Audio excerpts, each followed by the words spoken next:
morning to all my dear students. Today we are having our recorded class, and according to that I am going to teach you the new topic for the term 1.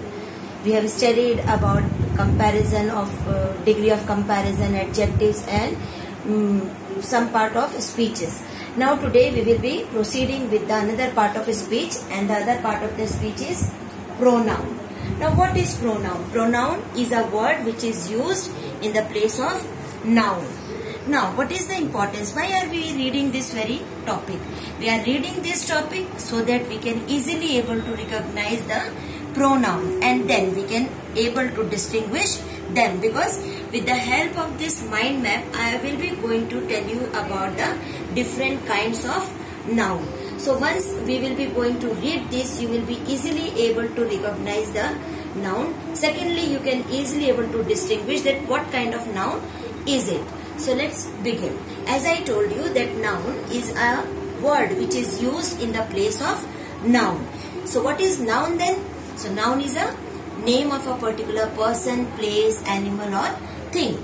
So like your name or my name, name of the city, Guwahati, name of the animal like lion or tiger. So when we talk about the particular name of a person, place, animal or thing, then that is a noun. Here we cannot use the name again and again. Like I said, Ram is the king of Ayodhya. Ram went to exile. Ram went to exile along with his wife. Ram returned back to Ayodhya after 14 years. So what we are doing, we are going on writing the word Ram, Ram, Ram, Ram again and again. So here, instead of using the word Ram again, we can replace it with the other word. And how we can replace? With the help of the personal pronoun. So this is the first kind of pronoun. Now let us begin with the personal pronoun. Personal pronoun is what? It stands for a person. Now this personal pronoun you have studied in your class 3, 4 and 5, that personal pronouns are of 3 types. First person pronoun, second person pronoun and third person pronoun. Now this first person pronoun is further divided into 2 parts. First person singular pronoun, first person plural pronoun. When we talk about first person singular, then it is I. But when we talk about the first person plural, so I becomes we. When we talk about the second person is you. And when we talk about the plural, you remains the same. So it becomes you itself. But the time when we talk about the third person pronoun, then we use the word he, she, it for the singular pronoun. But when we talk about the group in the plural, so he, she, it is converted into they. So how we can write? We can write Ram is the king of Ayodhya. He went to exile along with his wife. He spent 14 years of exile along with his wife and his brother. He returned back to Ayodhya after 14 years. So what we did? We replaced the word Ram with the word he according to the gender which we have already studied. So understood what is personal pronoun? Let's come to the second one. Second one is our demonstrative pronoun. When we talk about the demonstrative pronoun, it points out the object. For example, when we talk about the demonstrative pronoun, this is my book. Like supposing if I am showing this. So here this is demonstrating about it. That this is what? This is my book. So here I am demonstrating about this very book. Okay, so this or those boys are very naughty. So the time when we are pointing out to a particular group of people, at that very time we can use the word these or that or those. So here this is my friend's house. We are pointing out to a house, and then we say that that particular house is the house of my friend. Okay, so demonstrative pronoun points out the object. Now coming to the next one is our distributive pronoun. This distributive pronoun, it refers to the person or thing one at a time. Okay, here what we did, we use the word for one person or second person. Here for distributive we are using the word which is pointing or referring to a person or a thing only one at a time. For example, the words which we can use is each, either or neither. So here we can make the sentence, neither of this boy is a good dancer.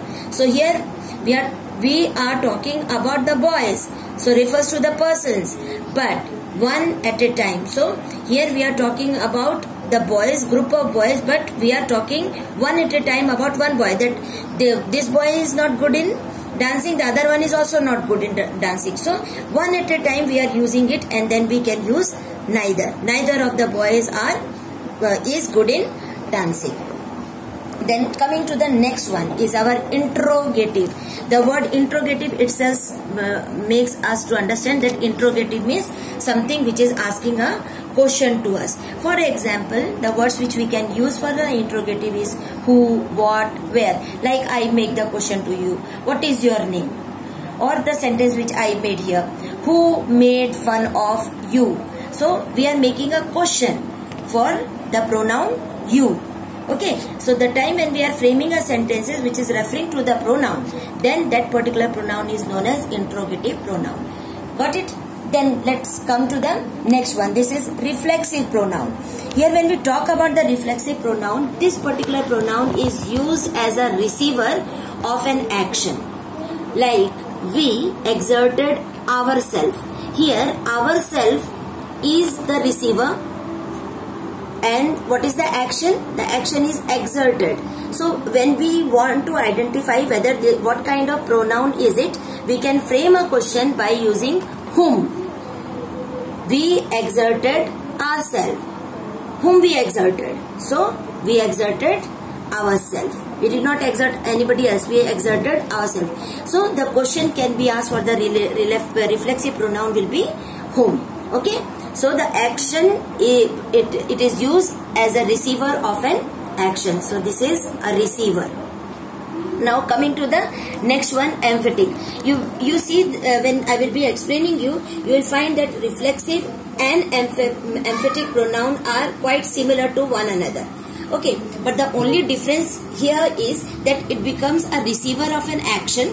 And in emphatic pronoun, we either show or we lay the emphasis on the subject. For example, they themselves decorated the stage. So here we are giving the emphasis to the pronoun they here.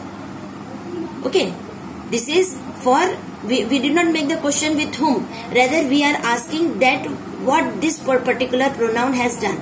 So this person pronoun, they have themselves decorated the stage. So this is how you can easily able to understand, or we can easily able to analyze it, that when we are using this myself, themselves, it comes just after the pronoun and then followed by the verb. Whereas in the reflexive pronoun you will find the subject there, then the verb, and lastly the reflexive pronoun. Okay, so this is the basic difference between reflexive and emphatic. Then coming to the possessive pronoun. When we talk about the possessive pronoun, it itself gives us the meaning about possession or what we possess. So it shows the possession, and for that we can use the word mine, our, his. So these books are mine, giving the emphasis about the book, that this books belongs to whom. So these books belongs to me. So these are mine. So this type of words are possessive pronoun. Then coming to the next one, that is relative pronoun. Relative pronouns are the pronouns which help us to join the sentences, or we can join the clause as well. For example, I wrote the sentence here, and the sentence was that I met a girl. I met a girl. She was a good dancer. So what we got? We got two words. I met a girl. She was a good dancer. Instead of using two different words or independent words, we can join this particular word, this particular sentence by replacing it with the relative pronoun. And at that very time, we can use the word who, whom, whose, or that. So here, as we are talking about a particular girl, so we can write I met a girl who was a good singer or a dancer. Understood? Two independent sentences can be joined together by using the relative pronoun such as who, whom, whose, that, and so on. And then we can make a complete sentence. This is about the relative pronoun. Now the last one is our indefinite pronoun. This indefinite pronoun is used with the person or things when number or the quality is not defined, when we cannot able to define how many persons are there, how many things are there, and then we take everything into as a one, and at that very moment, as we are not definite about the numbers, so this indefinite pronouns are used. For example, all of them are hard working. Here we cannot able to identify that 5 are there, 7 are there, and who among them are there. So indefinite numbers are there, and that is why when we write, when we have the quantity which is not definite, at that very time we can use the word all, and we can use some other words like all, nobody, or someone, somebody, and so on. So I hope with the help of this mind map your concept might be clear. So what you have to do is draw this mind map in your copy, and when we will have our next English grammar class, I will be going to give you the answers. Okay?